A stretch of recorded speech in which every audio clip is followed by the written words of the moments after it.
Welcome to Event Radio, covering local drag racing, stock car racing, motorcycles, go-karts. If it's got wheels and you can race it, you'll hear about it here. Event Radio is motorsports radio on steroids. Now, let's join your hosts, Spivvy Williams and Terrible T Guy.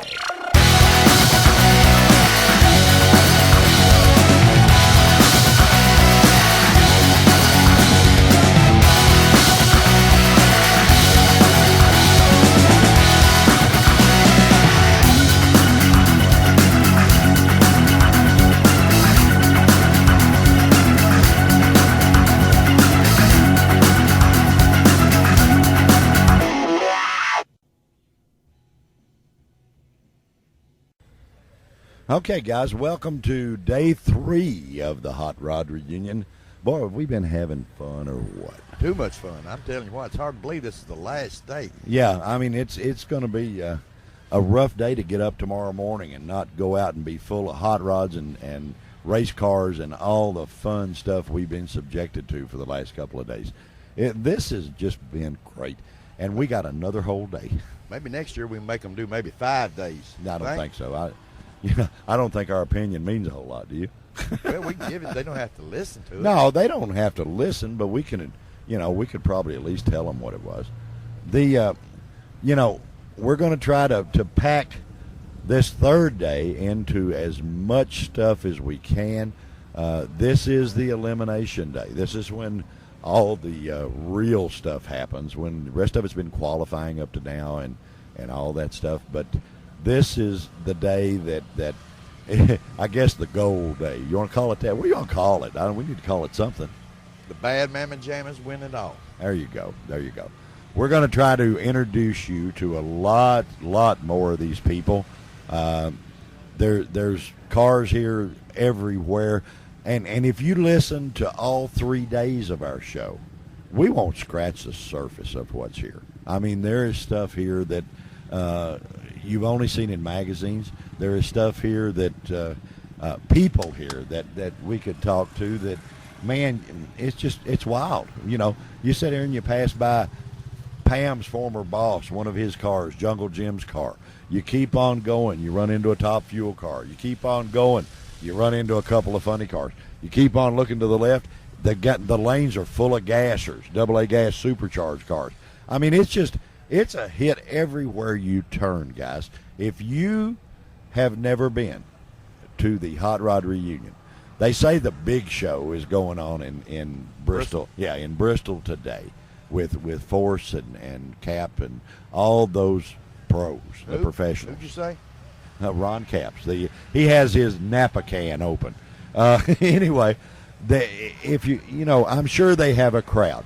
They will not have anywhere near as exciting an event to go to because of the variety of here.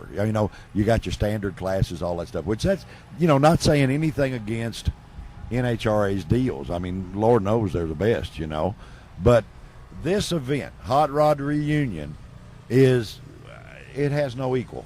The one in California, yeah, it's cool, but it's all drag racing. There's no show cars, at the one in Pomona. How many show cars you think's here right now? They told us 1,540 is what they had. All kinds of cool stuff. It's just a wild event, wild day.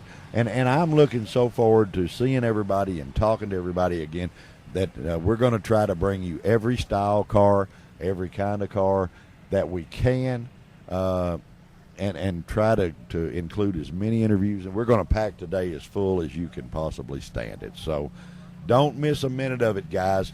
We're on the road. We're cruising. We're going to look for some folks. And as soon as we find the right combination, we're going to be right to you with the very first one. Anybody out there listening to us, y'all pull us over, holler at us. We'll come by and interview you. Just come and scream. Sponsors can hear something good about you. Yeah, just come and scream, and everything will be cool. So we're going to cruise. We'll be right back at you, guys.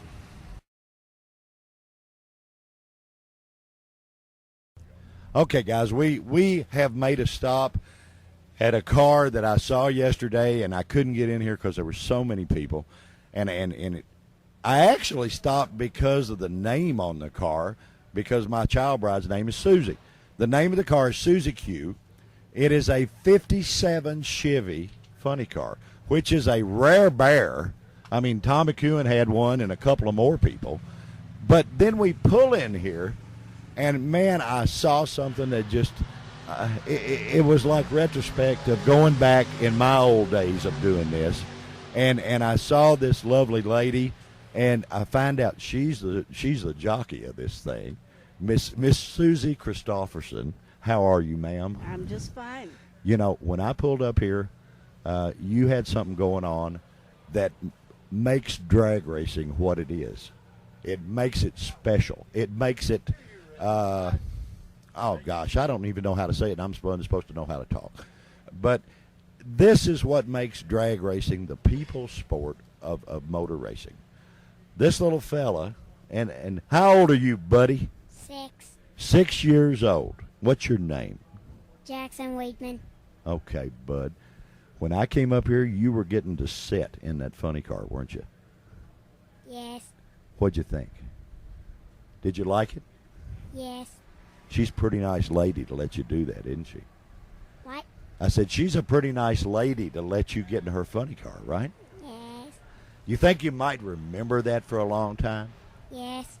Okay, you going to teach her how to drive it? No. Okay, all right.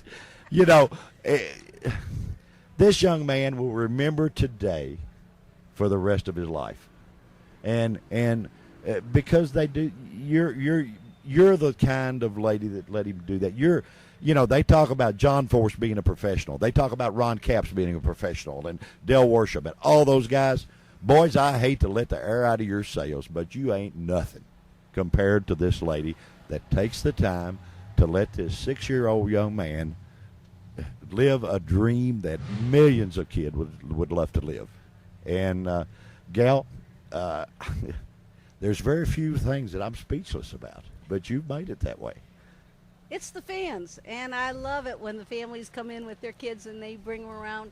And I don't know what about this car. It's something about this car, but the little kids love it. What's the old song? I like 57 Chevy. No, so, whatever it is. Well, I have this theory. See, there's a lot of cars, and little kids get to walk around at car shows with their parents, and they're looking at a lot of fenders and a lot of bumpers, and then they get to my funny car, and all of a sudden they see the wheels and the motor.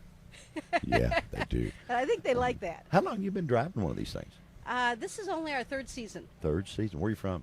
Michigan. Michigan. Okay, we won't hold that against you.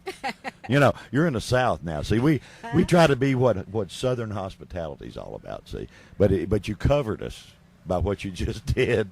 With this young man. The car is absolutely gorgeous. I was saying earlier before we got to talk to you that the name on it, Susie Q. Guys, if you come to this event and you do not stop by here and see this car, you're a fool, because this thing is gorgeous. It's beautiful. And the Susie Q, I had to stop, even though I went crazy over the 57 Chevy. I'm married to a Susie, and so trust me, I hope she hasn't made it in here and seen this, because we'll be sitting here trying to buy this car from you. But, It's not for sale. I understand. Thank you. But anyway, she, in an earlier show, I told him she actually had a stint with Alcohol Dragster. So, now we've grown out of this. We're older and we have fun. But you say you've been doing it for 3 years. Where all do you run the thing?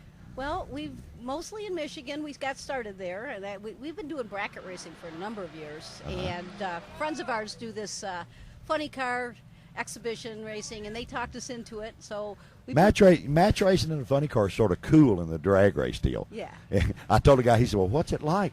I said, well, the easiest way to explain it to you, it's like being on drugs and somebody buying it for you, because you get paid to go. Yeah. Now they don't pay you at an event like this. No, you got to no. earn your keep at an We're event like racing this. here. We're in the Nostalgia Drag Racing League, and this is our 2nd race with them. And what a wonderful group of people. Are they cool or what? Yeah. They are cool. Yeah. We interviewed a couple of those guys, and Quick Fuel is also one of our sponsors, as well as that sponsor the Yes. the league. And I tell you what, you guys are a big addition for them. Well, we're new to the group. We're just learning the ropes, and we're racing this competitively is a lot different than exhibition racing. Yeah, I understand, but guys, when you go to an event and you see where the nostalgia people are the real professionals, watching this lady and pulling up here with what she was doing, and she didn't know us from Adam. She didn't know that in 10 minutes she might be talking to 3 million people, but watching her with this young man and taking that good of care of the fans, if that isn't a star in the Nostalgia Drag Race League's cap, what is? Well, we just enjoy doing it. Well, I love tell to you see what, the smile on the kid's face. hey, listen, that is so cool. How quick's the car run? Well, our fastest run so far is a 696. That's good. We haven't broke the 200 mile an hour. 199 about? Yep. I know a little about this stuff. That 2 number is a booger bear, We ran one in my old car in Rockingham in 1977, and we finally busted that. But we made it seem like 1 million runs in the 690.70 at 199.96. I was ready to go beat the body off of it or something. But we finally got it around, and it did pretty good, thanks to a fellow you may have heard of by the name of Dale Armstrong. He sort of got us going pretty good. So, but this is just so neat, and it is so cool that you're a lady and you do it, and an attractive lady too. Well, thank you. but to go out, why in the world would a lady that looks like you decide she want to drive a funny car? Well, my husband's been into racing and followed this stuff his whole life, and he said, how would you like to go to a drag racing school? That was about 20 years ago. There you go. I'm one of those people that say, you want to try this? I usually say, yeah. Boy, I tell you what, it sounds like I'm back at home. My wife is exactly the same way. We did a show in Orlando, and she did the Richard Petty driving experience while we were down there. And she loved it so much. I said, Lord, we're going to have to buy a late model when we go home. But that's so cool. And I can imagine the husbands. I'm good friends with Elaine Larson and Chris that run the jet cars, and to have a husband and wife deal that do the sport of drag racing, as cool as it is, and you guys doing it, that's better than any marriage counselor in the world. It is, and it's wonderful to share something this exciting and this dynamic together, and we do it together, and it just gives us, we have our days. Well, does he spin the wrenches on this thing? Oh, he does. He does all the work on it. No, let me retract my marriage license thing or my marriage counselor's deal, because if she goes out and spins the tires or something like that, hey, it's no dinner for a week, right? It's a good teamwork. He's got to tune it. I told him he's got to tune it, and I'll drive it. And if we both do our job, we'll maybe win some rounds. There you go. Gal, it has been our pleasure to be able to come and see you and maybe give you a little sponsorship exposure that you might get. You're welcome. I'll give you some cards and pass them out like candy, and they can hear you. Also, this show, if you'll get our website, it will archive. So should you have something, let's say you're sitting around at Christmas dinner and you think, boy, I want to hear that interview, those idiots. I wish I could hear it again. Well, the shows are actually archived on our website. So you can go to Hot Rod Reunion Day 3 and relive all this again. Wonderful. Can I link it from our website? You sure can. Wonderful. We would be honored for you to do that. And if you have any trouble, you just merely get us on email. I'll give you that, or call us, and we'll make it happen if it takes all the engineers. We have a professional engineer that's riding around out here somewhere, and I would tell you how to do it, but I can barely turn the computer on. So, but Chris Christopherson, buddy, you're a good actor. You're a famous fella, and who knows, you may even be listening because Hal Needham listens to us, and Burt Reynolds and some of the other people. If you are, this lady's doing great justice to your name. And, we appreciate you being here. Thanks for what you do. Thanks for being the ambassador for the sport that you are. Nobody may ever tell you that, but you know deep down in your heart that you are. And it's been our pleasure. Well, thank you very much. Thank you. We'll be back, guys. We're going to cruise some more. We probably won't do any better than this, but we'll at least try to see what we can do. Okay, guys, we've made our way to a world-famous hot rod. the Rat Trap, AA fuel altered. These cars, if you're out in radio land and you do not know what a AA fuel altered is, they make a funny car like driving a Mercedes limo. You know? That sounds right. That sounds about right. I presume you're the jockey, is that correct? I am. Okay. I All am. right. Tell us who we're talking to. This is Ron Hope. I drive the Rat Trap. And own have been drive for a the long Rat Trap, time. And have been actually for the last 18 years now. We had to play with you a little bit. I actually knew who you were. Okay. You know, but that ain't no fun. So you got to have fun at this deal. I know, and we do have to have fun. And actually, that's what we're doing, is we're out here having fun. Yeah. Because I have 6 kids and 17 grandkids, and a lot of them are here today with us. So I bet Christmas is big at your house. Christmas is big. Any time is big at our house. When they all I get can imagine. I can. You know, if you had to send them all through school, you'd suffer from maltuition. Yes, you're absolutely right. Yeah. You're absolutely right. But anyway, it is fun, and we're certainly not the pro team, but we Well, are. hey, you're the pro team in our eyes, buddy. Well, thank you, and I appreciate that. But and you got a pretty fair little sponsor. we do. I'll tell you, we're pleased. We do a lot of things with Meguiar's in the auto auction industry, which is what my real job is. Oh, really? You do the Barrett Jackson and that stuff? or- No, we don't do that. We actually operate paint and body shops, detail shops, and mechanic shops. My company does across the nation at the auto at auction, auto auctions. like Odessa and Yes, and correct. Mannheim. Mannheim and Odessa, along with the independents, are customers of ours. We process through our network. We're in 31 locations in 21 states, and we process about 2,000 cars a day. So if I get out here on this golf cart and I run into somebody, you're gonna help me out, right? Well, I'm Fixing going to do my best. Okay. I can't guarantee anything about Yeah. what the mood would be if you Yeah. run into somebody. Yeah, well, we're could on fix our it. own there, but we can Okay. fix the dents. But, Yeah. Anyway, Tell me, I tell you what, Mousy Marcellus and the guys at the Winged Express, dear friends of mine, Yes. and I never knew Willie, but Mousy I've known for quite a number of years. He's been on our radio show more than Captain Kangaroo has been on TV, and we understand that he doesn't feel well. He's listening, I think, out there. I hope so. And Mousy, old buddy, stay in, stay cool, have a good time, and just kick back, because we're here sweating to the oldies. And you keep the cowboy and you out there, and everything will be happy, right? That's exactly right. I was just sharing with you, I think, before we came on the air, that Mousy is a dear friend. Good Going guy. Good back guy. to the 70s, when Willie was alive and that sort of thing. And, he, besides being a dear friend, I also shared that his birthday is the 1st of June. And Shame we don't have his phone number. We get everybody to call him. I just happen to have his phone number. Yeah, we would get. But, we better not do that. I'm afraid it would probably burn up the lines, There you because he go. has a lot of fans out there, and rightfully so. He and Mike Boyd have done a great tribute to Willie. Oh, and, listen. of course, Mousy course- was Willie's partner, but Mike Boyd has carried on that tradition. Yeah, he had some big shoes to fill. You know. Yes, he did. Yeah, you try to And- fill Willie Borsch's shoes, and Right. it's just not And, going to happen normally.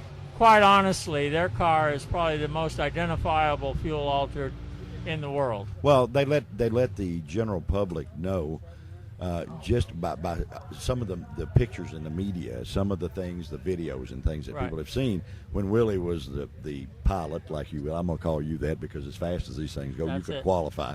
But he actually showed how wild these cars were, because it was on one wheel, it was sideways, and he drove it with one hand. Do you use both?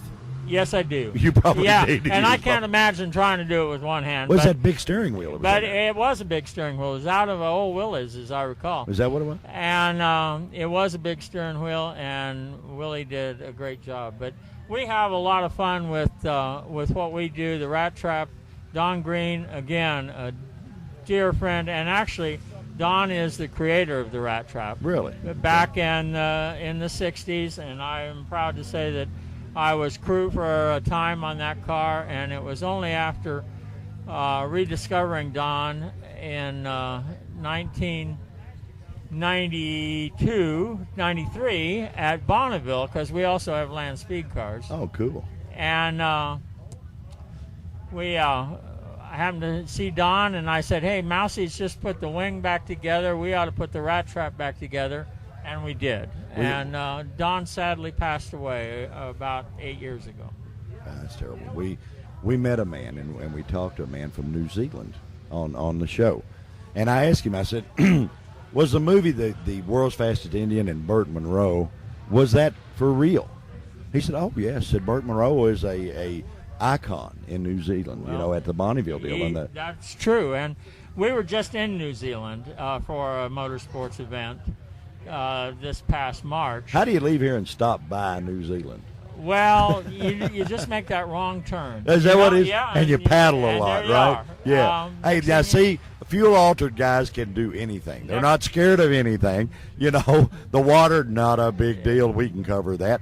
And if you drive one of these things, it puts you that way, guys. I wasn't kidding when I came in and said, compared to a funny car, these things are twice a handful. Well, these cars, for anybody that's listening that may not know, the origin of these cars was back in the 50s, when hot rodders would find the smallest car they could and put the largest engine in it they could. And of course they ran on gasoline in those days, but by the 60s, fuel came into the picture. You've got to help me. I never pronounce this gentleman's name right. I've had him on the show twice. And Rich Guasco. And Rich, I can say pure hell Rich. Is all I know. Well, let me just say this very quickly. This car that you see here right today is a clone to the car we've been running for the last 18 years. This is the first time down the drag strip today. Really? For this car. And it is exact same wheelbase. It's everything. Because the car that we've been running is on its way to England as we speak to be at Goodwood Festival of Speed, and Rich will be there with us. Really? Is yes, that cool? Lord Charles March puts on Goodwood Festival of Speed. This is our third appearance there. Well, you can tell him you were on the same old radio show as the crazy guy from Kentucky that he was on. So, well, I'll do that. I'll do it. And except this one's a lot bigger than the one he was on. I got to tell you that along with that, we built this car because a year ago we sent the car to New Zealand for the Leadfoot Festival. And we wound up missing 2 events here because the car was on the water. So we decided we needed to build another one because everybody needs 2 fuel altereds. Oh yeah, I mean that. And so we did. And next year we start our year on New Year's in Australia, and then go to New Zealand and then to China. How do they understand you talking down there? I can't understand them. Oh, I can understand them well. Okay, okay. They're great folks. Well, you're a pretty articulate guy, but well, you put one of us old country boys that's just a little ways north of Nashville.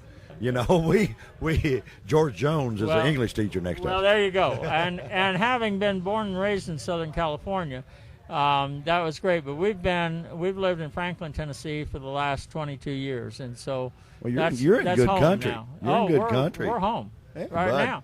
Franklin, Tennessee's a great place. It is a wonderful place, and our race shop is in Spring Hill. And so you're down there where the guy does the Gearhead Gazette. He yes. does that in Spring Hill, Tennessee. I couldn't tell you right off, but yes, we're down close to him. I've heard of it. Yeah, pretty neat book. It's an internet book, guys, that covers not only show cars and street rods and all.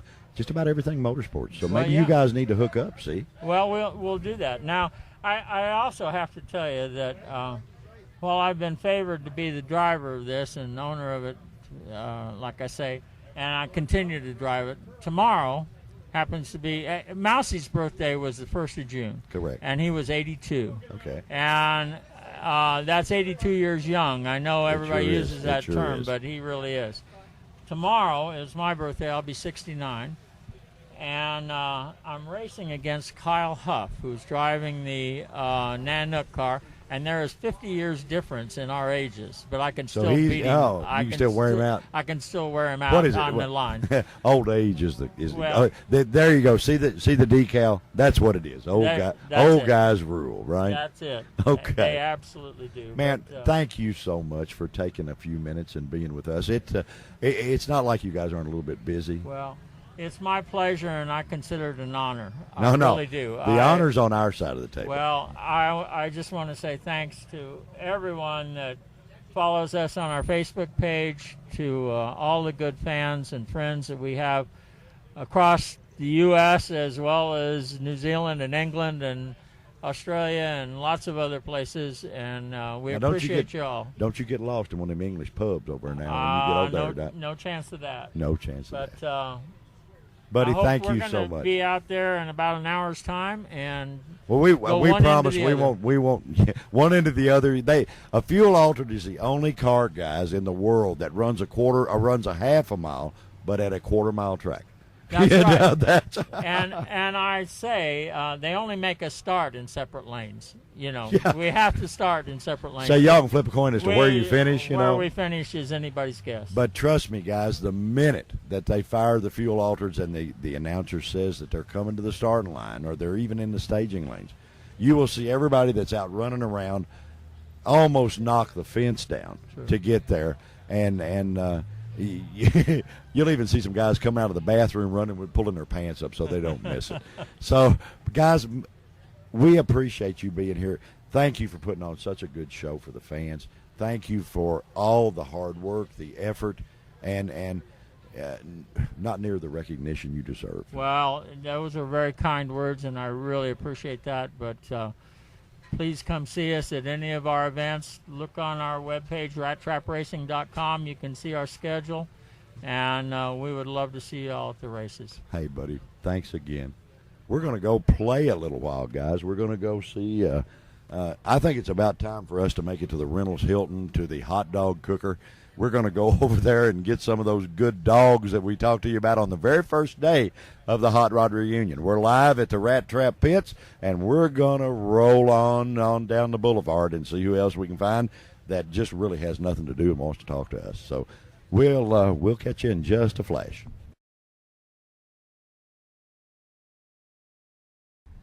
Okay, guys, we have been all over this whole race facility. And you know, listening to the show, that we come to a specific place about every day when you get the hungries. We come to the one and only Reynolds Hilton, is what we've talked about. We've told you about it for 2 different episodes of this show. Well, today we got the man himself, the guy that started all this wild and crazy stuff, Mr. Keith Reynolds, is here. He is the CEO of the Reynolds Hilton. Keith, daggone it, how are you, my friend? I'm doing great, Spivvy. How are you? I tell you what, you guys have more fun than any old guys should have in the world. It's grown and grown to the point we're going to have to build a bigger house, I think. Yeah, well, yeah, that's the way they do with those hotels. See, they start out with maybe a couple hundred rooms, and then they keep on adding and adding and adding. So the Reynolds Hilton has grown. We have several good cooks around here, and it seems to be bringing people from everywhere to come and eat. Well, now our advertising for you's probably not hurting Yeah, anything. thanks a lot there, Spivvy. Yeah, it's probably not hurting. No, we told them that they couldn't just eat here on their own. They had to be an invited guest. That's right. It appears to me that you have several of those guests. Now, there's one that's important right there that's coming in. Very important man. Mr. Barry Claypool. Hi, Barry. How are you? Everything's great. How you doing, Mr. Williams? No misters. I don't owe you any money. That's Okay, a, Spivvy. that's All a right. very important man right there. We came through the other day, and Barry and Goodnight were snoring down there. It was the end of the day. They were wore out, but they were diehard. They weren't going to leave. We stayed both days. You stayed both days. There you go. The Reynolds Hilton, Dwight, of course, is the head cook. Dwight is the head cook and a damn good one. Yeah, I know, and he did about 100 hot dogs the first day, and it's increased every day since. That's because all your friends keep coming in. Is that? When You there's didn't know free- you had so many, did you? When there's free food, there's always friends. You didn't know you had quite as many, did you? No, did not. And of course, T and I have made it every day. This is our lunch stop. I understand. From all the interviews and the radio and that we've done all over this whole place. You got to come to the Hilton. Some guy came up to Hammer a while ago and said, "Is your name Larry?" And he said, "Yeah." And he said, "Is this where we're supposed to come to eat?" You know, we've increased your fan base about tenfold, I think. We appreciate that. Yeah, We really do. And guys, we don't want to let you even think that these guys are a bit unruly, because they're pretty successful old guys that they're having fun. But one member of the Reynolds Hilton got asked not to do any more burnouts at the hotel last night. What's the deal there? Yeah, Mr. Kinser, Ronnie Kinser, he was doing a burnout, and they caught him and told him that they were going to take his car and they'd give it back to him at 6 o'clock in the morning. So he went to bed. Guys, nothing like having too much fun. In the campgrounds. He was having too much fun in the campgrounds. And guys, we got to tell you that the Reynolds Hilton is not just at the Hot Rod Reunion. No. Any major event that goes on at Beach Bend Raceway, the Reynolds Hilton is set up and open for business if you're a friend. It's sort of like Facebook. You got to be accepted as a friend before you get to come in and have all this fun. You guys ought to charge. There should be an admission gate to the front. We're making new friends all the time. Every day we're making new friends. Well, you know, you will have to expand, because this show has a 3 million people listening audience. And so now there's a whole lot of people that know about the Reynolds Hilton. Tell them to come by. We'll have something to eat. All right, guys. We're gonna go try one of these awesome hot dogs or a burger or whatever, and then we'll be back out on the road talking to all the people that you have read about, all the people that you've seen in the videos and all that stuff. But none of them will be as cool as my buddy Keith here, because none of the rest of them feed us. Come by and eat with us. All right, see you, buddy. See ya. Okay, guys, we've been back on the road and cruising around. We come to the tent where all the celebrities are. All the celebrities. And the reason I know they're celebrities is 2 things. Number one, I know a lot of them, which I don't normally tell people that, because, you know, then people will try to associate me with this riffraff, these wild guys here. But the gentleman that we're going to talk to for a minute, and then the next gentleman we're going to talk to, have very strong ties with the Kentucky Motorsports Hall of Fame. Mr. Dave Huber is our first victim, I guess you would say. You know, you've been on TV. That's all right. I'm almost a redneck. You know that? Well, you were on the TV show where they blow up and shoot guns, and were you Bonnie or were you Clyde? Which one were you? Clyde. You were Clyde. You drove the getaway car. That's right. Yeah, we don't get to sit next to many TV stars, you know, and I mean, we've had some people that were pretty fairly uppity in the deal, you know, in this deal. Yep. I mean, we even had Jungle Pam on here, and she's uppity in a lot of spots. But having you, the TV star, and I guess one of the main guys of the Kentucky Motorsports Hall of Fame, we appreciate you being with us, bud. Okay. You know, tell us, Hall of Fame's moved to Owensboro. Yeah, we found a new home in Owensboro. It's the Speedseum down there, and it's a neat museum. If you have never been there, you need to visit them. And it's got one of Mr. Sterrett's boats hanging 2 stories or whatever in there. I think the Miss Chrysler boat, isn't it? Yep, Miss Chrysler. Yeah, I went with him on that deal to the Orange Bowl Regatta in Miami. I was with Mr. Sterrett and Terry and Billy to that race, and they were great people. They were wonderful people. But that, you know, you got a lot of the motorsports people came from the Davis County, Owensboro area, you know, and to have the museum there, that's pretty fitting. You know, you guys did all right there. It's pretty neat museum. How do they go see it or get into it and all that stuff? They open Tuesday through Saturday, I think from 10 to 6 every day. Yeah. And I think it's $1 admission, maybe something like that. That's rough. We can get Coke bottles and get in there. That's okay. Yeah. Mm-hmm. So it's in downtown Owensboro. It's about right underneath the Indiana Bridge that goes to Indiana. So it's easy to find. You get to downtown, you can find it. And guys, Davis Street. Okay, we this show goes to an awful lot of people, and they can get on the computer to check out the Hall of Fame. And Yes. Donnie's lovely little wife is the one that makes that work. You know, Yeah, if it we're all wasn't for- too stupid yeah. to turn a computer on, Yeah. but Miss Bridget makes it all work and makes it all where you can see it and all the neat stuff. Give them the web address, man, where they can come see It's that. it's Kentucky Motorsports Hall of Fame.com. Just get on and Facebook too. And Either guys, way, yeah, Yeah. there- take the time to go out to that site and look at that. Man, there is a wealth of fun stuff. You'll get lost in that site, and if you're into the history of motorsports at all, the people that all the members of that are Kentucky residents at some point in time in their lives, Yeah. and you've got a list of who they are and a whole list of future inductees. Yeah. Which I don't know how you got my name on that list, because I don't even deserve to be in the same room with guys like Austin Myers, you know. Well. But you know, I can say that now because he won't even get up out of his chair to come talk to us. But you know, yeah. We might get him up here. yeah, we'll get him up. Yeah. He's a good guy. Yeah. But you know, you can go see the future possible inductees in there. You can see every category of motorsports. It's broken down. Bridget does a great job. Broken down into truck pulls and into the drag race, the stock car races, everything that has to do with Kentucky motorsports. You guys are got it going on now. Everything. There's no doubt about it. Everything. Motorsports is there. All right, my buddy Army Armstrong, he usually in your induction ceremonies gets there and talks all the trash, and he's good at it. Trust me. I found out stuff from Army that I supposedly did that I didn't even know about. You know, so not that he would make up any stories. You know. I've heard a good tale here today about funk again. We got time to share this little tale. Listen, they can't have the Hot Rod reunion without sharing Dale Funk stories. He's better. He's got more stories told about him than Jesse James that robbed the bank of Russellville and hid out here in Lost River Cave.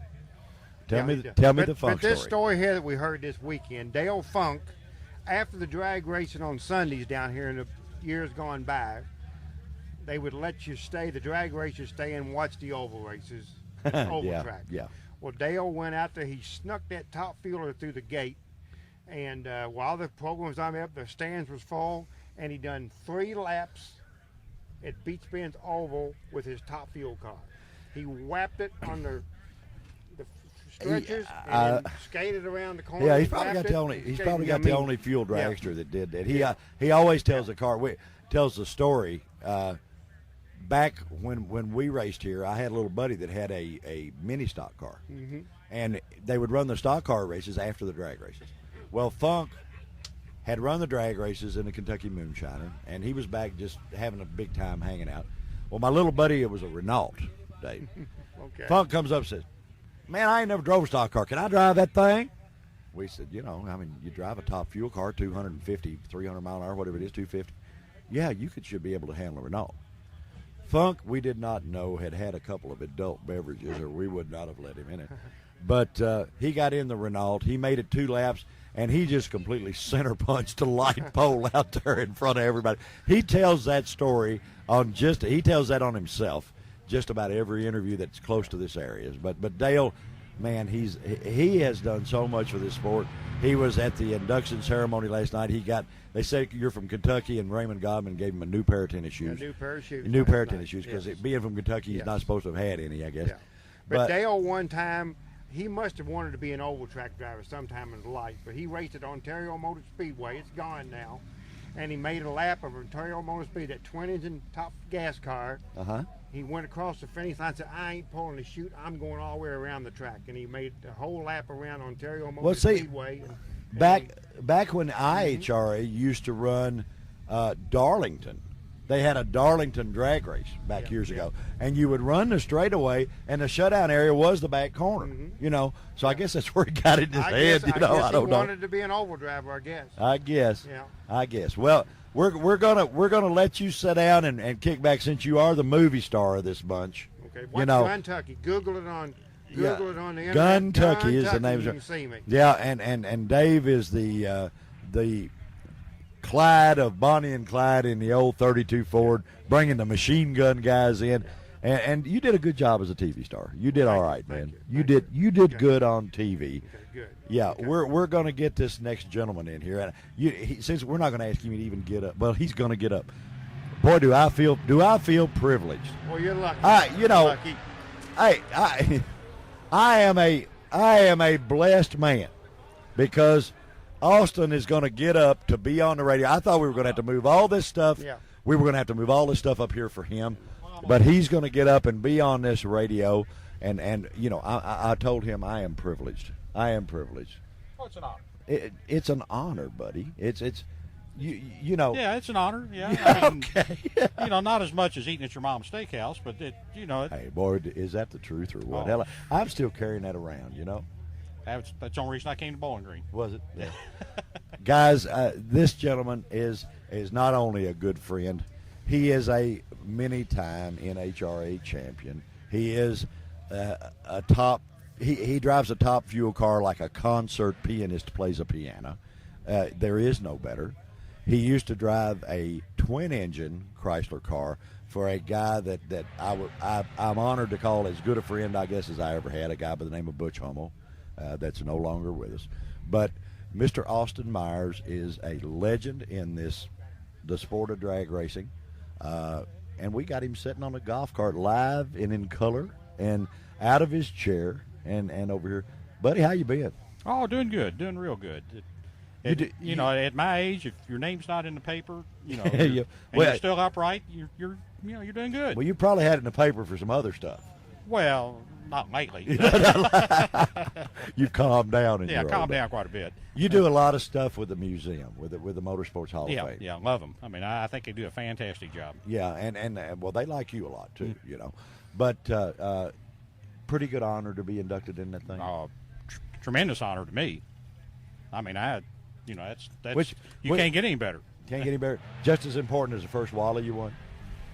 Well, yeah. I mean, more important than the first. I mean, I think that's a. Well, I mean, most guys, they live a lifetime trying to win a Wally, and I'm sure you've probably got more of them than the company that manufactures them. You know. No, see, believe it or not, in the early '60s, they didn't give Wallies. Oh, They okay. gave trophies. Oh, okay. And, Well, I you mean, got a bunch of those. I've got some of those, but yeah, it's any Hall of Fame to me is that either says that you're pretty doggone good at what you did, or you're dead. Yeah, one of the two. well, isn't it? either way, yeah. Well, we're glad yours is not the second of the Right, bunch. yeah. I'm sure you made some. We talked about this. This sport, more than anything out there, you meet friends that last the rest of your life. Oh yeah, definitely, no doubt about that. I mean, and they turn out to be the best ones. Yeah. Mm-hmm. Do you think that's because racers sort of show a lot of respect for each other? Well, yeah, definitely that. I mean, you want to beat everybody, but you're not out to take anything from anybody. I mean, Yeah, right. But I mean, even on down the road, I got it yesterday. A guy that I met back when I ran my old beater, that we became really good friends, and I haven't seen him in 30 years. Mr. Wild Wilfred Boudelier was here. Yeah. He is here, and he was down there. And man, we went down there and we hugged like two old lost boyfriend and girlfriend, which we weren't, Yeah. but good friends. And your friendships just merely get put on pause. Mm-hmm.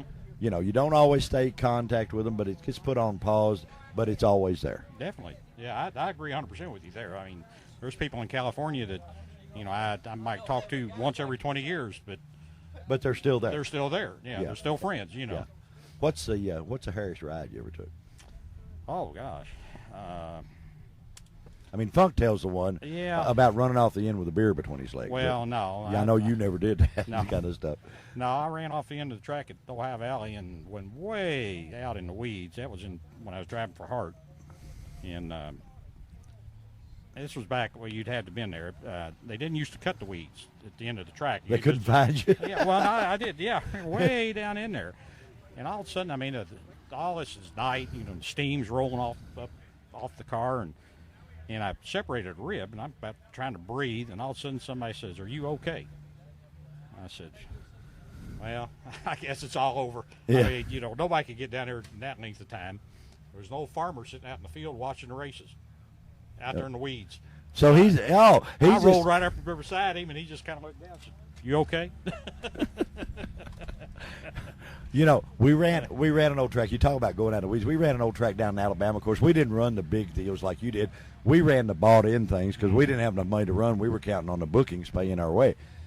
But there was a guy down in Tuscumbia, Alabama, and they only owned to the end of the racetrack at this racetrack, and it was his property on the other end. I've raced there. I know what you're talking about. Okay. You had to pay the farmer to get out of the field. Yeah. You had to pay ransom. He was sitting there at the end with a shotgun and if you run off the end, I mean, even one wheel, what was it, $100 or something? Yeah, it was back then. $10 More than we all had. Yeah, More than we all had. Did you ever do that? Nope. I never ran off the end of that one.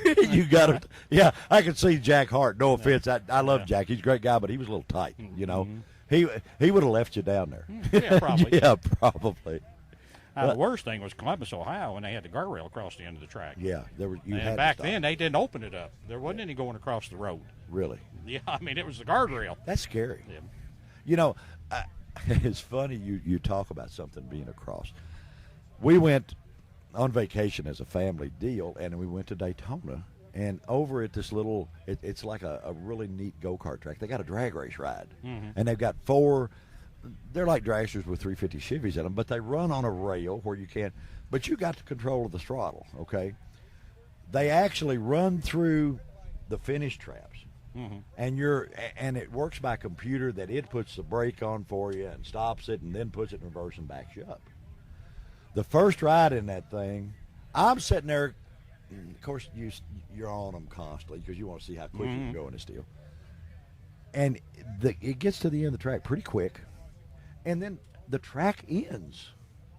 But this roller coaster brake engages by a computer and stops you. But that's a freaky deal when there's no handle, there's no pedal. You're waiting for it to stop you. Yeah, and you run through this thing wide open, and here comes this fence. But it always stops from here to the porta potty there from the end of the track. But that's a freaky deal. That's more freaky than a regular race car, or it was to me. Yeah. You know, have you ever rode one of those things? No, I never did. I've seen them, but I've never been in one of them. And now I'll tell you one you need to ride. There's another one in a place called Old Town, which is out of Disney World a little bit. They have a compressed air funny car ride. This thing has 2 big tanks, one at the finish line, one at the deal, and they're like pro stock cars that you get into. But this thing, when the light turns green, it just lets go, and it's like getting shot out of an air compressor. I mean, you know, all the air goes to send you this way, and then it goes into another tank, and the pressure stops you. But that's the funniest thing I ever saw. My wife said, "You going to ride that?" I said, "Not at all. I'm not doing that one." What are you doing now, buddy? I'm retired now. I've retired 3 different times, and I think it's going to stick this time. Well, I know Joe Williamson, a friend that we both know. He retired, and he's gone crazy on motorcycles. Yeah, we do a lot of. I've got a street rod, and a lot of us with the street rods, we work on other cars, and just kind of mess around and just go have fun. Just have fun. That's it. That's all that. Yeah. That's the name of the game, guys. That's what you're supposed to do. You know. And I have people want to know how about coming to work for me or go do this, and nope, I'm done. Okay, I'm done. there's a rude rumor that I asked you about yesterday. The Austin family out west they have found Butch Hummel's old twin-engine car, and they are rebuilding it, or has it already done? Or I don't know. Chase Knight from Crane Cams told me about it about 1.5 years or 2 years ago, and he was supposed to call me or get in touch with me, and I have yet to ever hear anything from him, so I don't really know the status. Well, we talked to a guy from out west, and it's the boy from Oregon over here that's got the Tiki Warrior funny car. And he said that they have it. It's almost finished. And from what we understand, they're going to contact you to maybe take a lap. Would you do that? Sure. No, in that car, yeah. If it's if it's put together right. Yeah. Well, I mean, it will be. Those boys know how to put the race car together. So but a lot of memories there, right? Oh yeah, definitely. Yeah, I loved that old car. Did you? Yeah. Well, you did good in that car. Oh yeah, we set the record with it, and God, I don't know how many points races we won. Won National Dragster Invitational with it. Won the World Finals with it. I mean, you sort of put it on the map. Yeah. There you go. What was your first fuel ride like? Was it scary? Was it scary? Not really, because I had driven so many front motor cars before. It was. I don't remember if you remember Sievert. Oh yeah, sure. Well, we put that late model 150-inch wheelbase car he had. We put nitro in it, not a whole lot, but we ran a little over 200 with it. Then just kind of progressed up. There you It's go. all a progression. Yeah, I mean, it you is. know, I've heard guys tell a story that there's absolutely no difference in 100-mile-an-hour and 200-mile-an-hour other than watching the fence posts go by. no, I disagree with that. You do, you? Yeah. Yeah. Can you tell the Yeah, difference in the... I can definitely tell the difference between 100 and 200. Okay. You can't tell much difference between, say, 220 and 250, but you can. But to that threshold, yeah, you know it, right? Oh, I guarantee you. Yeah, Okay. Okay. All right. And you Well, especially know it when you start to stop. Yeah, I bet. I bet. You know, guys, you sit out here and you watch these fuel dragsters and you think, boy, that thing's leaving hard and all that stuff. It's just as violent on the other end when the chute's open, because what it does is it's trying to throw you through the front wheels of the car then. Yeah. It tries to throw you out of the car when you hit the throttle, and then it tries to throw you out the front of the car when you go to stop it. That's You why know? so many of you guys, I never have, but a lot of people got detached retinas. Yeah, Gartlets has those. Yeah, from the chutes. Yeah. You know, and Yeah, I guess it's worse. I mean, the fuel cars are so fast that most of them use two. yeah, well, we used 2 on the twin. Yeah. Well, we used 2 in the fuel car too, but you kind of learn. When to hit them. Well, you stagger it. You Yeah, that's don't what I mean. hit them both at the same time, Yeah. and that. Of course, you run a short track. You might want to be getting. That's why you don't want to run across that Columbus deal to hit the road, right? Okay, Austin. Listen, buddy, it's always a pleasure for me to get to see you. I see you at some of the Motorsports Hall of Fame events, and of course, I keep up with you on the computer quite a bit and that kind of stuff. How come you weren't in Huber's TV show? What's the deal Do there? what now? How come you were not in Huber's TV show? Well, that might just have been a little more redneck than I can handle. Okay, all right. Yeah. Hey, I tell you what, when a drag racer's considered the premier non-redneck is when Huber's in TV, right? That was just, if you watched it, that. Hey, he was Clyde of Bonnie and Yeah, Clyde. yeah, that's the ultimate redneck there. Yeah. Okay. Austin, my friend, thank you so much for joining us. No problem. Always a pleasure. Always fun to have you around, and on behalf of all the fans that you have made enjoy themselves by watching you, thanks for being. Well, I've enjoyed every minute of it, well, still do. Thank you for being just who you are. Good deal. Thank you, Spivvy. Thank you, Austin. We're going to ride and talk. T-Bone and I are going to head down the boulevard, and we'll be back. Okay, guys, we have made our way all the way into the middle of the oval track, where the vendors are, and evidently it must have rained sometime since this gentleman's been here, because he's got a funny car that shrunk. You know, no, not really. This is a Kawasaki-powered, really a flip-top funny car, and I think that's the neatest thing since white bread. What's your name, sir? I'm Ricky Ransom. Ricky? Lord, where did you get that? Well, I purchased it from a guy that lives in a little small town south of us that owns a racetrack down there. And the car, I kept tracing it back, and I found out that a guy named Todd Mack that owned Maryland International Raceway. Married to Roberta Schultz, the ex-gal funny car driver. Well, this guy, his name was Todd Mack. Yeah, I know. He's married to Roberta. Okay. All Okay. right. So he owned the car, and then when I tried to call him. I never could get him to call me back. I pulled in here yesterday, and Bob, that drives the Hemi Under Glass car, said that he was the original builder of it. Who, Bob was? Bob was, yep.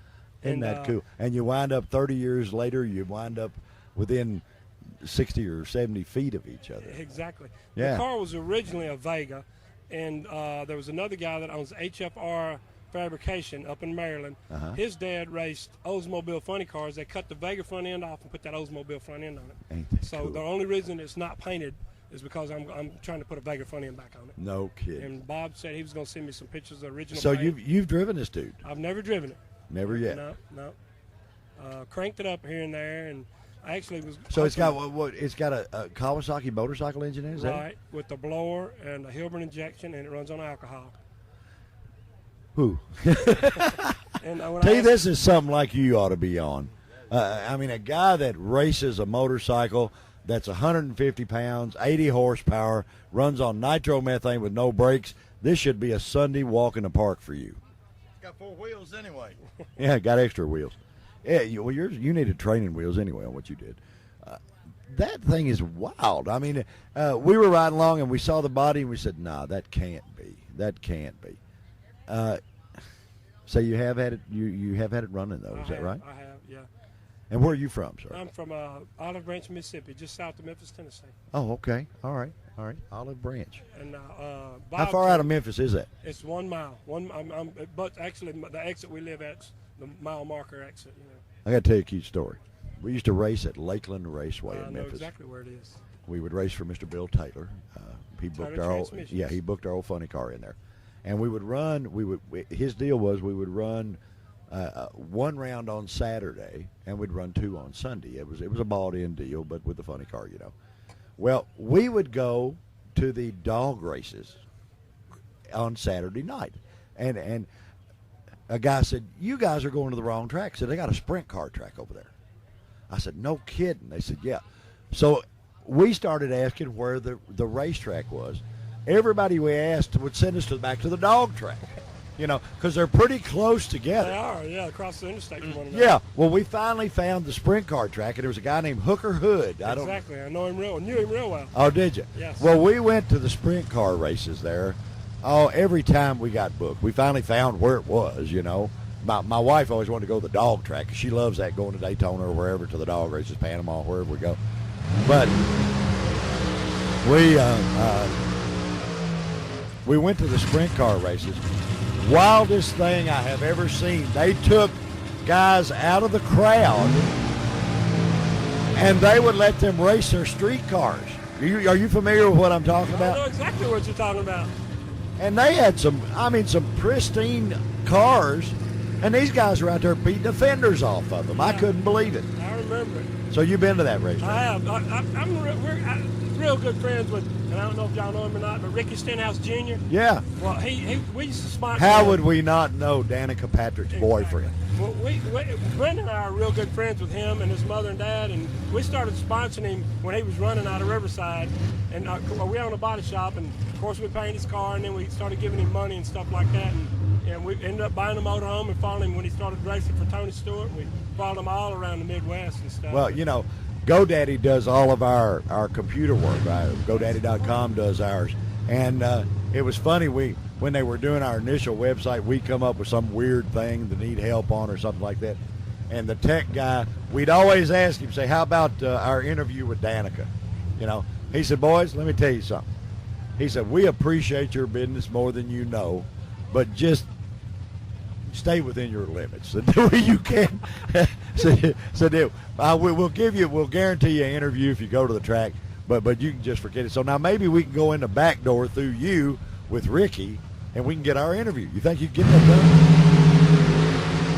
Well, I love those Top Fuel cars, but boy, this radio station loves them too, because you get to listen to them. Could you get that done with Ricky Forrest, do you think? Absolutely, I could. Oh, right. How cool is that? Matter of fact, I thought his dad is an engine builder for, when I say sprint car, I mean dirt track sprint cars. Yeah, sure. And they were in Hopstock this weekend, and I told him where we were going, and he said, well, let me look at my calendar. He said, I know we're going to race Thursday and Friday night, and I might stop back through there, but I hadn't heard anything. I told my buddy last night, I said, he's talking about stopping back there, but I know he won't. And he said, hell, you never know, but I haven't seen him. So it's amazing how many of the circle track guys turn to the drag race boys for the technology that makes them go fast. Really? I never knew that. We have a good friend, an ex-drag racer named Wild Wilford Boudelier. You may remember Wild Wilford. He and Dale Armstrong back years ago, funny car guys.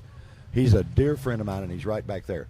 And I said, Wilford, what are you doing? You know, I mean, he was an innovator. He and Dale Armstrong were the biggest innovators in the sport of drag racing. I said, what are you doing now? He said, I'll make some parts for a little old stock car team. I said, you do? He said, yeah. He said, I make all the rocker arms. I make all the other valve train components that they use. I said, really, is it a team that I would recognize?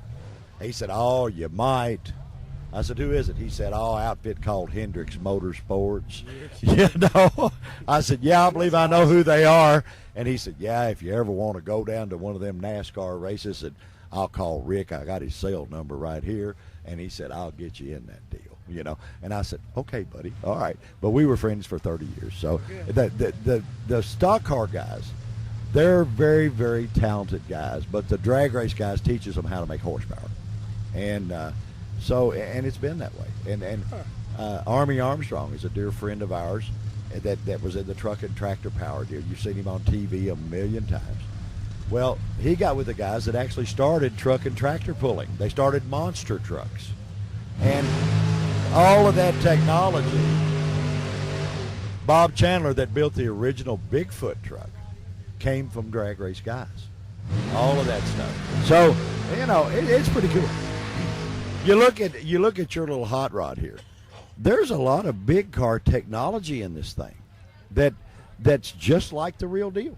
Yeah, it is. And what was really weird is when we were going back last night to the motel, I told Brenda, because a bunch of guys compliment me on it and stuff, and I said, Brenda, this car was built in the 70s. I said, it's still got some technology of today in it. People walk up does. Damn, that thing's got a magneto in it. It's got this, it's got that, and he was way ahead of his time.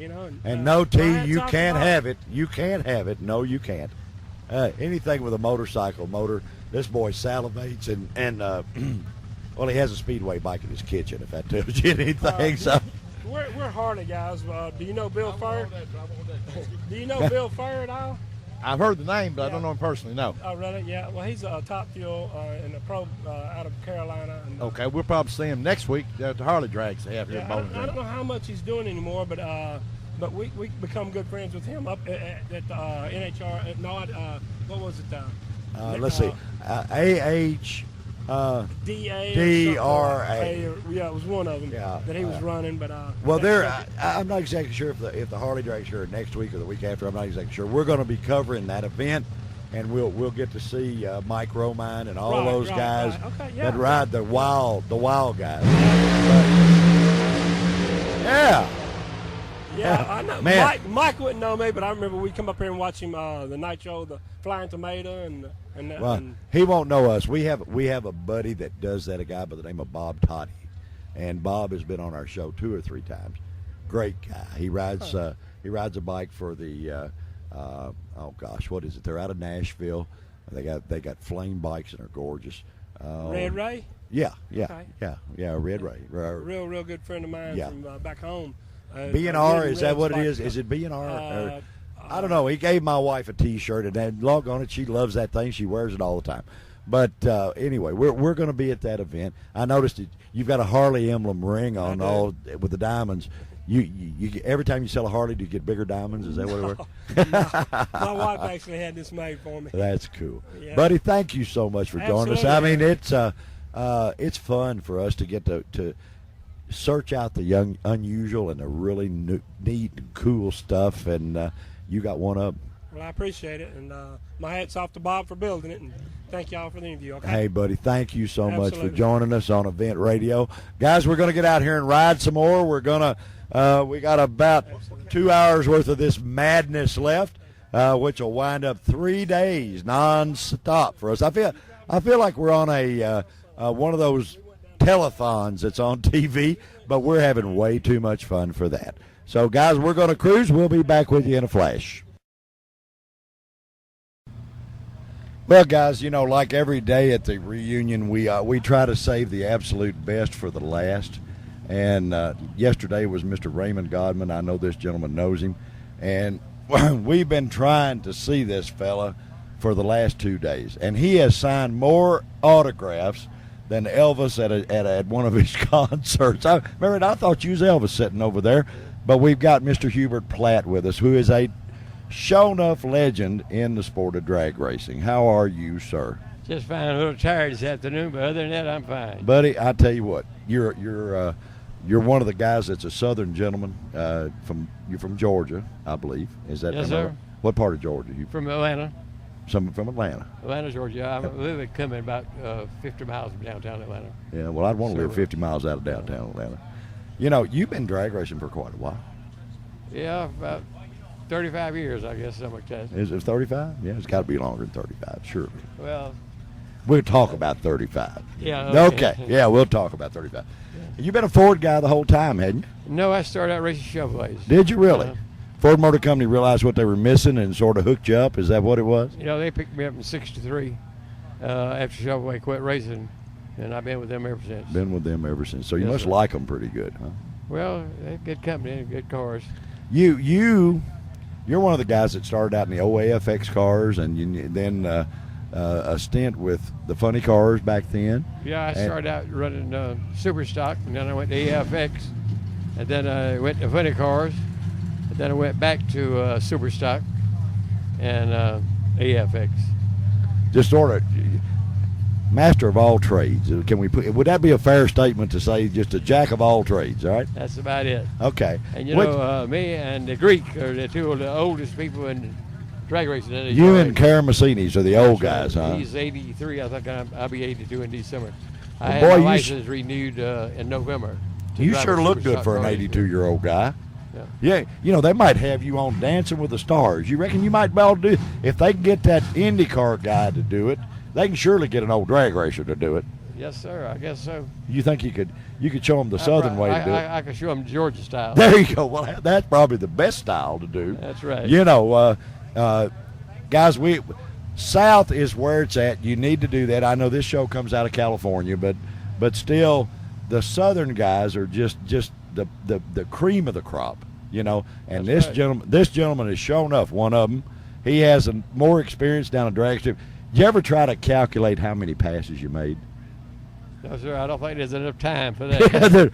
Well, let me ask you this: how many funny ones are there? You got to have a funny story. You can't do it that many years and not have something that's cute. Lord, I don't know. I guess pretty fair would be. I was in California in '65, I think it was, and Krager said they'd give a set of wheels for anybody did the highest wheel stand. I stood my Mustang up on the rear bumper until it went through the lights and lost all pressure. Did you get the wheels? I got the wheel. I come home with a whole truckload of stuff. Yeah, I guess they figured this crazy man needs all the parts we can give him, right? That's about right. Which one of all the cars? I know everybody's got a favorite, and I'm sure the fans out there have got a million favorites of you, you know, of the things that you have done. But which car it was your favorite? Well, I would probably say the Falcon, or it was a big favorite because that car, everybody likes to see it run. I could stand it on the rear wheels and about every gear. All right, now I know. I'm an old guy, and I've been around this stuff for a long, long time. Used to be, now you tell me if you've ever done this. Used to be some of the old Chrysler guys would actually put weight in the back where they had the wheels up so far on them. You don't want to hear this story. Huh? You don't want to hear this story. Yeah, I do. Pappy Hart told me, he says, get out there and stand this thing up for him now. And I did, and I was at Lions drag strip. And when it come back down, it bounced and had the toolbox in the trunk, and it went out through the full board. Back, all the tools went on the track. Yeah, okay. I knew of those stories. Some guys would use big rocks, or they would use the toolbox, or they would use some things. But match racing back then is really what put, I guess, what put the pro stock guys and gave all of them a home. You know, the guys like you that back then, you and Malcolm Durham and all those old guys that ran the what I call the wild bunch, the wild cars. You made it possible for the John Forces, for the Dale Wushrams, for the guys now to have the profession they have. Had it not been for you, Eddie Shartman, some of those guys, that wouldn't be here. You're probably 100% right.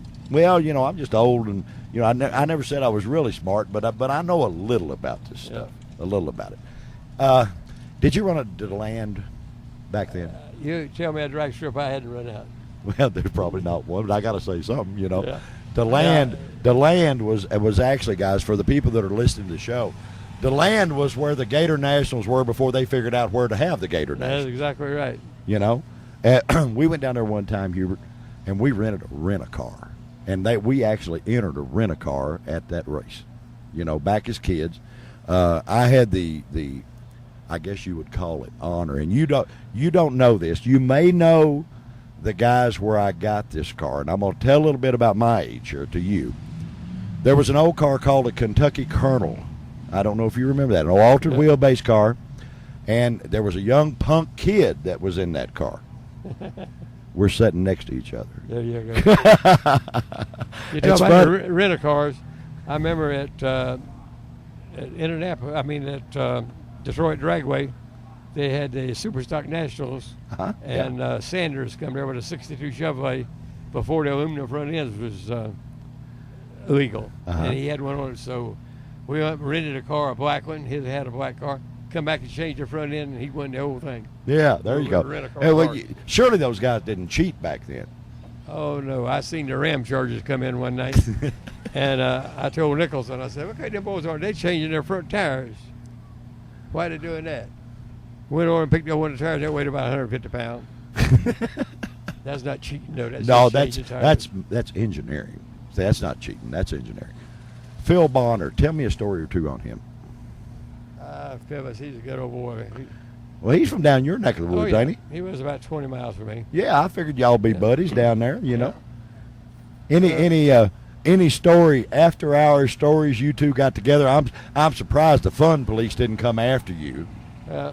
We were up at the Brave Falcon when I was standing there where you pay you to get in, and here come Bonner in with two young ladies, and I looked over. I said, "Phil, where are you going, to a barbecue?" He says, "Why?" I said, "Hey, you got two pigs with you." He didn't speak to me for about a month. Now, see, you could have been a nice guy and say you had two hot women and got that story the same way, you know. But I know the funny car guys never pull any punches, right? They always tell it like it is. You know, well, your new gig here that you're doing, www.georgiashaker.com. Now, I don't know about you, and you've always been a real smart guy. I'm sort of an old dummy as far as computers. Me too. You know, but we got these young guys around here that can push some buttons, and we have a lot of fun looking at it after they figure out what to get us. That's a little bit like this radio show. You know, we've pulled into some guys and talked to them, and we had Jungle Pam in your seat not too long ago, and we do this radio show out of a station in California. Well, it's broadcast internet-wise all over the world. We have 3 million listeners. And we're sitting around, you know, and we're trying to figure this out. And we're doing the first show, okay? You got to understand, we're old racers. We are not radio people. You know, we did this. I'm an old funny car guy from way back. My partner in crime here is a speedway motorcycle racer, pros. We did this forever, and the show that's airing right now tells you about us, but never mind that. We're doing the show. We send it in. They call us from California. Now, you keep in mind, we're not radio people. This guy calls up this engineer from wherever, whatever. He says, "You boys need to learn to adjust your levels." I said, "Buddy, the golf cart is level." He said, "No, you idiot." He said, "I mean the microphone level." I said, "Look, friend, you know, we're racers. We're not radio guys. We don't care what's wrong with it. Just tell us how to fix it." You know, and you're the same way. You don't care what's wrong with it. You just want it to go fast and get there first. Am I right? Yeah, you get trouble time talking on these mics and all. Now, hey, we're just talking to friends. Just because there's 3 million of them, that don't matter. I got to tell you about this. I was in Detroit doing a seminar back in the late 60s. And I walked up to the mic, I was at Bob Ford, and I says, "Folks, y'all don't know me, but I'm Hubert Platt from Atlanta, Georgia." I says, "If that don't ring a bell," I says, "you know Jerry Stahl." I says, "He been hot with the Plymouth." I says, "Well, I'm the guy that set the record to put him on the trailer last weekend at Indy." Detroit News reads next day. Yeah. Southern Races comes to Detroit. I understand. You know, this is, back then things were a little bit different. They were just a little different. When, and I know you did this. You used to go to the U.S. Nationals, and they would take your car in at the shopping center away from the track. You remember that out in Claremont? Yeah. Mm-hmm. Okay. And then you'd have to go to the track, and you had to load all your stuff up and take it back to the hotel. Then you had to take it back the next day and do all that stuff, right? Right. Okay. Back in 1966, I was racing a Corvette, an A modified sport Corvette. You remember the class, I'm sure. I go up there, and I'm 16 years old. I am the national record holder in that thing. I go to the shopping center, buddy, I'm on a cloud. You know, I mean, I'm the bad kid on the block, a damn fat 16-year-old kid with a bad news Corvette. I'm sitting there taking in the car, and they used to advertise, or they used to play what was going on at the track over the radio, and you'd sit there and listen to the radio of everything that was going on. An old buddy of yours by the name of Bruce Larson, I'm sitting there, Now, this is your classic Ford Chevrolet battle. I'm sitting there, buddy, and I'm on a cloud. I mean, we're about ready to sign some autographs like you that you've been doing for the last 2 days, and I'm surprised you can even start even right. But the radio comes on, and there's a new car called an AC Cobra, 427 Cobra. The fella's name is Bruce Larson. He's in my class, and he lowers the record a half a second on his first pass. You know, guess who I draw first round? Bruce Larson. Yeah, you got it. Well, he spanks me like a stepchild. I mean, terrible. 30 years later, I'm doing a radio show, and he's the grand marshal of the Hot Rod Reunion here. So we sat down, and we're talking like you and I are. And I say, you remember outrunning a little old fat kid in 1966 in a damn gray Corvette at Indy? He said, yeah. I said, well, that's me, you know. So, and we wound up being pretty good friends, and I hope after the interview, you and I will be pretty good friends. Oh, yeah. But it's not only a pleasure for me, but an honor for me to have you on this radio show. I really appreciate it. You know, I mean, you got to think about it, buddy. You think about how many people you've made happy in those stands, doing the crazy stuff with the toolbox, doing the burnouts that last for days, doing all of the stuff that you did to fast forward to today. And that's pretty cool. And it's not just like Elvis going to one concert. You did it all over the country, you know? That's right. And had a hell of a lot of fun doing it, too. Well, hey, buddy, I tell you what, I guarantee you didn't have any more fun than the guys that were watching you and the guys that came and got those autographs. Just like I've been trying for 2 days to get here to talk to you. And you know, like I said, when we pulled in, I thought it was Elvis back there signing stuff. You know, do you like your new gig here being the superstar that you are? Well, I love being here. I come every year. Good deal. I try to visit these things. Well, listen, my friend, it's been such a pleasure to have you on this little show. There's a few people listening, just your closest friends now, to the tune of about 3 million. This little show has a station audience of 3 million people. So you're getting to talk to a lot of folks at one time.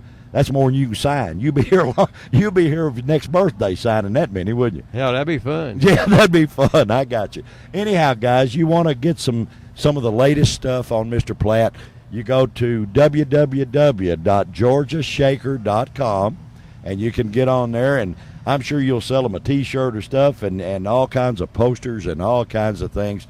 And trust me, guys, there isn't a nicer man in this facility than this gentleman, and there isn't a man in this facility that has any more experience in the sport of drag racing than this gentleman. Sir, thank you. It was so much my pleasure. Hey, buddy, I really appreciate it. I got some good brandy over here. Well, okay. I better stay off the brandy. I got to work for another hour. You know, but I have to bring it everywhere I go. People like it. Well, hey, you know, that's a southern deal, ain't it? That's right. You know, hey, what about moonshine? You ever do that? Well, same stuff. Oh, okay. All right. You just tip the I color. just put a better name to it. You just put a better name to it. All right. Guys, Mr. Hubert Platt, the one and only, made it to Event Radio, and we bring you the superstars that were in the cars. And you can just tune in to us 24/7. We have had one heck of a time here for 3 days, and like I say, we saved the absolute best for last. We'll be back, close this thing out in just a flash. Y'all stay with us. Well, buddies, we have made 3 full days of Hot Rod Reunion, and we haven't seen anything, really. I mean, you know, T, what do you think? We hadn't scratched the surface of this place. We haven't even scratched the surface, actually. I mean, there's cars way on down here that we haven't even seen nowhere close. You know, and we've tried to bring you a few interviews of some pretty interesting folks that a lot of people listening to us, you have only read about or you've only seen in magazines and that kind of thing. And that's what Event Radio is going to be all about. We're going to try to bring you the behind-the-scenes stuff, not necessarily the stuff that you pick up on the Speed Channel or on ESPN or on those crazy shows that are all over the television and the radio. We're going to bring you the behind-the-scenes stuff to what, I don't know, from what the racers do before and after the events even. You know, there's a lot of stuff at a racetrack that goes on before the cameras start rolling, before the radio mics get turned on, and a lot of, I guess you'd call it camaraderie or fun amongst the people, and that's where you get the stories. That's where you get the things that the spectators and guys, unless you are a participant, you just don't see it. Maybe a lot of those stories couldn't be told on ESPN. Yeah, we've had that too. But anyway, we X-rated radio. Yeah, right. We don't need that for sure. We like our deal. We don't want to get kicked off. Rated GP. Yeah, right. But there again, guys, everything that we bring you is live. We do not edit stuff. We do not patch stuff. We do not do things like that because we want you to hear it as we're hearing it. And sometimes that works, sometimes it does not work, but, we sure do try.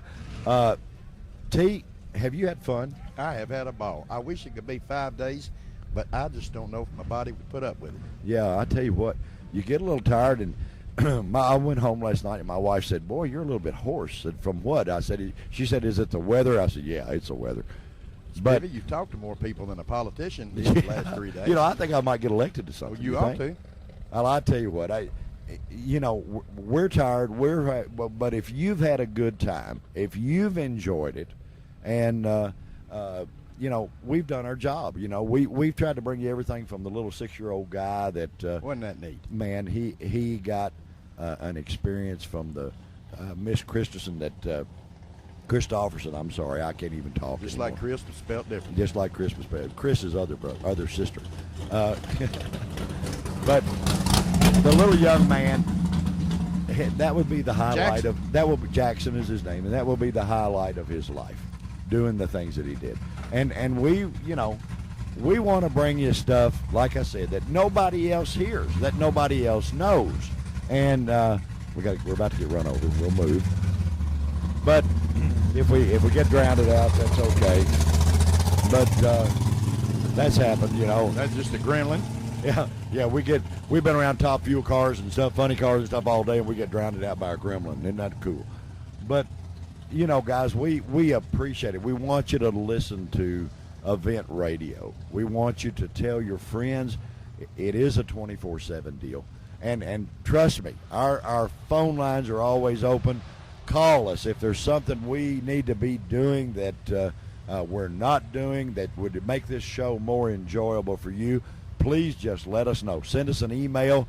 You can get us at eventradioproductions.com, or you can get us at eventradio1@aol.com as far as sending us email.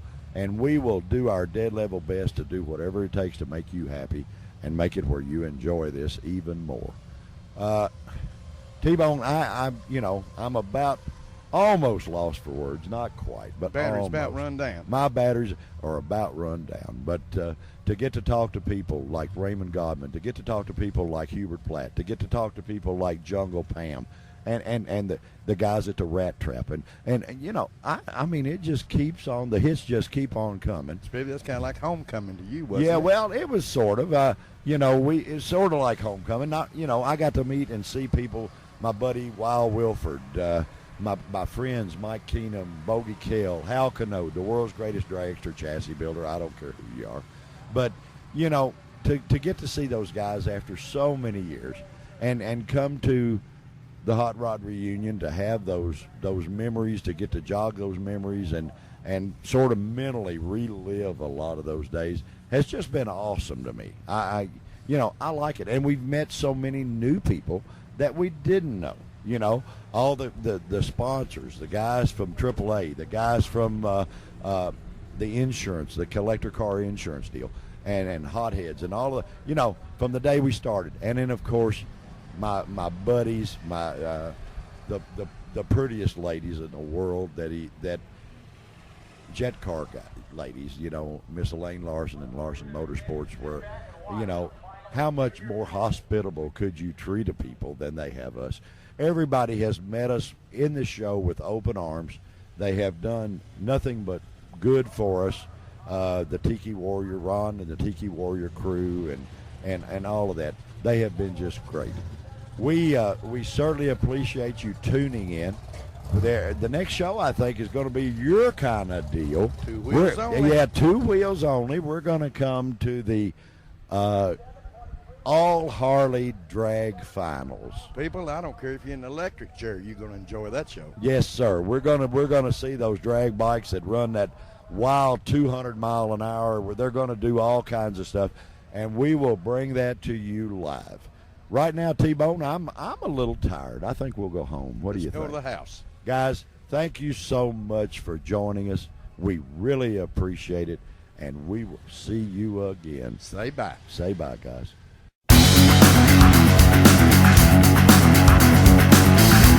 You've been listening to Event Radio, covering local drag racing, stock car racing, motorcycles, go-karts. If it's got wheels and you can race it, you heard about it here. Event Radio is motorsports radio on steroids. Join us next time with your hosts, Spivey Williams and Terrible T Guy.